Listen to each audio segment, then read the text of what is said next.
talking about. But having said all of this, India way, we at the end of the day operate in a global environment. Many of us, in some way or the other, are interacting with people from other cultures. And therefore, I also give credit to my mentor, who is not an Indian, he's from a different nationality. And I think that brings a different perspective as well, because it drives respect for differences of thought. It's a good sounding board to know if I say this, what could it get perceived as? Because at the end of the day, your perception is your reality. And so it's still worth me working on it if it's a perception I want to rectify.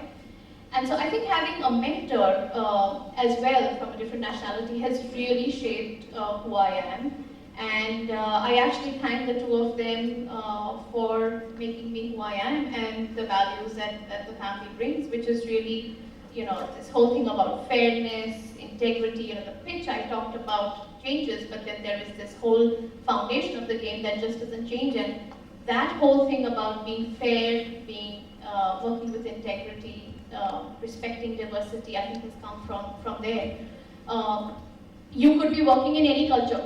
We spend so much time doing these cross-cultural training programs, but there's one thing that irrespective of whether you know what a different culture defines a particular word to be or a particular action to be, if you're fair and if you've acted in integrity, that's commonly understood in any part of the world. And so your decision could never, ever go wrong. So I think those are things that have driven me to be where I am. And so thank you for asking that question, because I take this opportunity to thank all of them. My family, my dad, mom, and my mentor. Thank you. That's very, very insightful, Anjali. Gajendra, your... Yeah, I think it is not very different from what others have mentioned. And it is normal and typical in India to first thank the parents. Yeah, so my father also was in the armed forces, and therefore I have lived all over the country. I've lived in the east, in Assam. I started my career in Chennai, moved over to Delhi, worked in Bombay, now in Pune. And during the part of my career, I have lived outside India as well. So I think it is the exposure to multicultural environments. It's the upbringing of the family and the kind of schooling and education that I got. I have studied in the boarding school for most of my schooling. Apart from that, I think it is the trust that my seniors, my bosses, mentors had right from the time when I started my career. I think I handled nothing less than 11 or 12 different jobs in the first 2 years of my career. So, and this was a company in Chennai, and they had varied interests in varied industries. They had transportation business, they had leasing and hire purchase, they had tea, coffee and rubber estate. So I was asked to work in all those kinds of industries and different kinds of environments.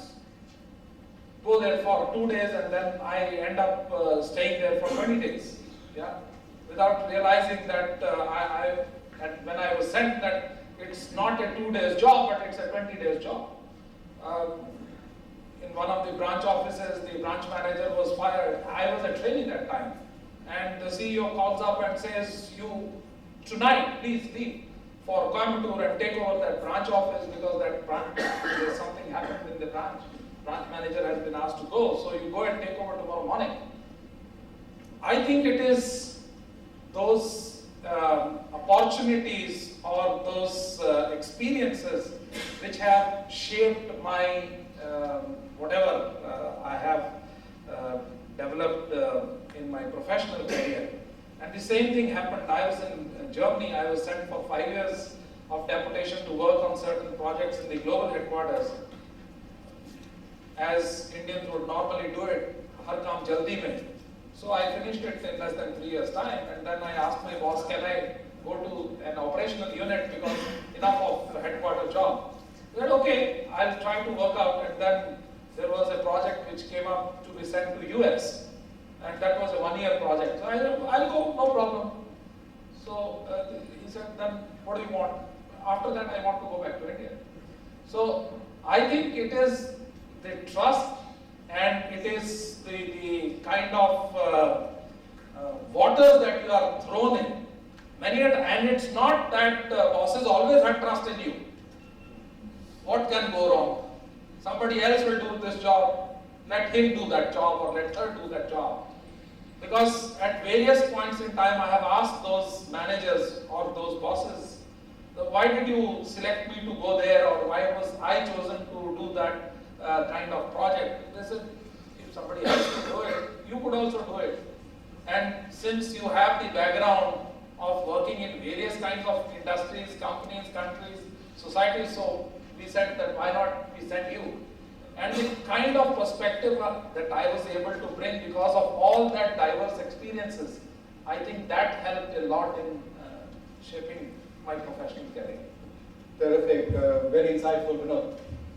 Yes, Ajay, it's a very good question and I am eager to speak on that, but I'll limit the time.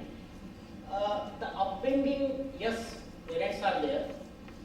Your friends, family friends, your wife. I think she makes a personality. Everything I'm not sure. I hope NDTV plays that on the TV show. Yeah. So the friends, the boyfriends, the girlfriends, and then the bosses. That I want to say. I think, and they make the personality. And I must thank the bosses that they tolerate. At least they tolerated me. My wife Because so my bosses, one of the bosses here, Professor K.K. Sinha, he has been my boss. I am working with Dr. Santosh Mishra, my present boss, Mr. Ratan Shah, Mr. Gautam Chenani. I would remember Mr. Satish Seth, yes, Mr. S.P. Shukla from Reliance. And these people, they have given me enough opportunity to perform. And I would say, for a leader, only one thing, that the degree to which the leaders are able to engage their subordinates, that's their success. And I would here state one thing. There are two categories in a company. There is an employee and there is an entrepreneur in a family-run businesses. The beauty of leadership is how many employees are converted into an entrepreneur employee. The person who is 24/7 mentally with you, thinks of company every time for its growth, for its everything. And that's the success of a leader. Creating an entrepreneur employee. He is not an entrepreneur, but his mind is an entrepreneur mind. And I usually say this, and I remember a couplet of Bhagavad Gita in chapter 9, and I narrate it most of the times. There is this couplet, the last part says, Yoga Kshemam Vahamyam. Most of the time we have seen it in LIC, your welfare is my responsibility. And from times immemorial, 4,000 years in our culture, we believed in that philosophy. And organizations nurtured that. Mera aadmi ye kahan se aayega, how he will travel, how the furniture loan, the car loan, these are all. We don't speak it, till today we don't speak on CTC terms.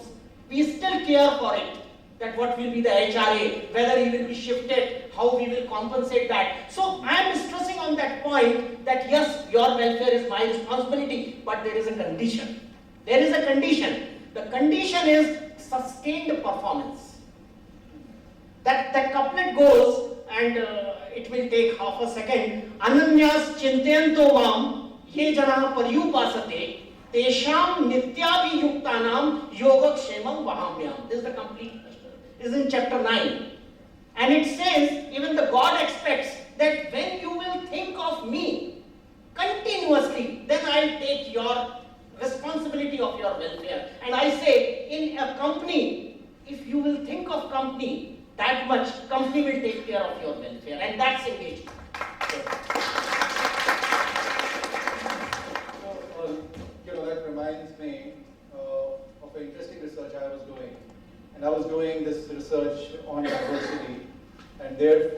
woman in leadership position, and how is it that we can enhance that? And I came across this interesting concept, a lot of you may have heard of it, which is called sponsorship. So all of us have heard about mentoring, and you talked about mentoring, and therefore you grow through mentoring, and it's as I shared a little while back, it's very widely used, mentoring in India, very widely used, especially in the top companies. But this is about sponsorship, and sponsorship goes a step ahead of mentoring. It's been coined specifically to create a robust pipeline of women leaders. To say, I not only mentor this woman leader, but I actually sponsor. In a lot of ways, what you are saying, I know this person I'm mentoring and sponsoring has a sustained performance, has the potential, but we know by nature, and even that masculinity and the feminism that I talked about was because one is more about aggression, the other is softer, and the woman is not going to come and talk about her performance.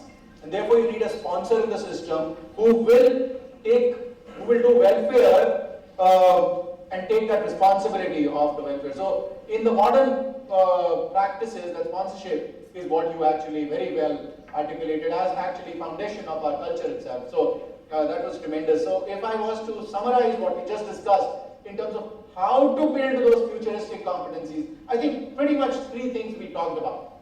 Number one, the trust that your leaders showed in you ensured that you became what you are become today. Second, you were given those opportunities which were very diverse. They were not related to your jobs. You did stuff which was impossible to achieve, but yet you tried, and those were diverse opportunities that were given to you, and therefore you succeeded. And third is not about them. The third is about you, that you took those risks. In 10 years, did 12 jobs, and that is the risk that you took every time, and that made you the leaders you are today. And so those, ladies and gentlemen, is summary of this part of the panel discussion. I will come to one last question for the panel, which is, I talked about how you got groomed, and now I'm going to pose that question to all of you, which is, what are you doing in your current or earlier organization which is innovative or creative or different to grow leaders of future? But I'll come to that in a minute, how you are doing that. Before that, I'll open up for 10 minutes to the audience as I had promised. And sir, you were giving me a big question. If you can start off with that question. Would you like to speak out, or we can pass the mics? Can somebody get the mic? Sir,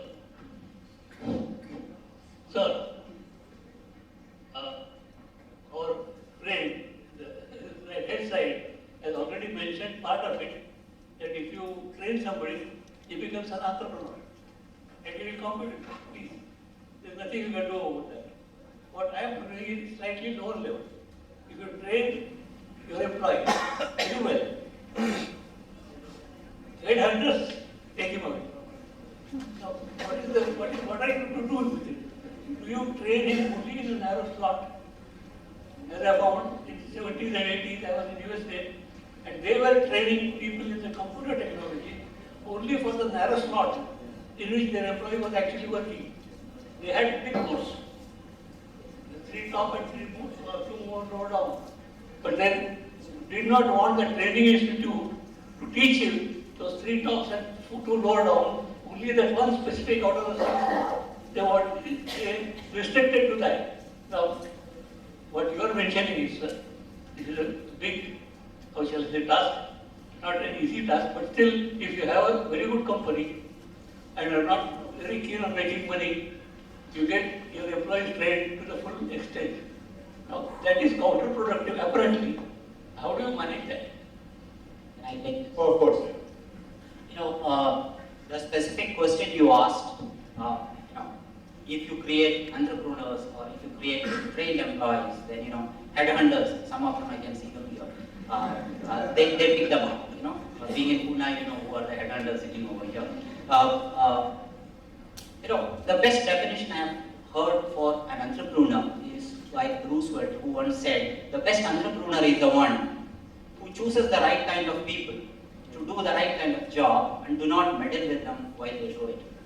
And in organizations, whenever you have people taken, even the ones with extremely high entrepreneurial strength, the first part is taken care of to put them in the right kind of job to do the right kind of activities. But at the same time, the leaders do not engage with them to keep the space for them to perform. And when you meddle with an entrepreneur or someone with an entrepreneurial spirit who could be a future leader for you and meddle with him, like, it's like telling a runner that you go for the 400 meters run, but take part in the competition, but after every 100 meters come and report to me where you have reached. Those kinds of things we tend to do in organizations. When you do that, you tend to lose those people whom you are training up to be entrepreneurs or leaders. And as Premji has said very clearly, in most of the times, people don't leave organizations, but they leave their bosses. And it's a course correction. If we as leaders, if we are in a position to do, then the organization would be a much better place for individuals to develop. I have a question for the audience. I'm turning the tables. Tell me, which is the company you think has created most leaders in the country? Hindustan Unilever has created more than 500 CEOs, and it is one of the most successful FMCG companies in the country. Yes, sir. Okay, next question. My question is to Mr. Chetan. In your opening speech, you made a mention about the leadership security. So, while making these comments, you mean to say the common's life or the worker's life is more precious than the company's profit? If that is the way, what should be the leadership approach to this leadership traits? Let me repeat what I said in the opening. What I said was that most companies in India lack a focus on safety, not security. Safety is something that in India we don't worry very much about. It is something quite of a cultural trait in India, and this is something that we must worry about a lot. Safety hurts people, or lack of safety rather hurts people, and we don't want to run businesses to hurt people. That's the simple point that I was making. Okay, so there on the first table,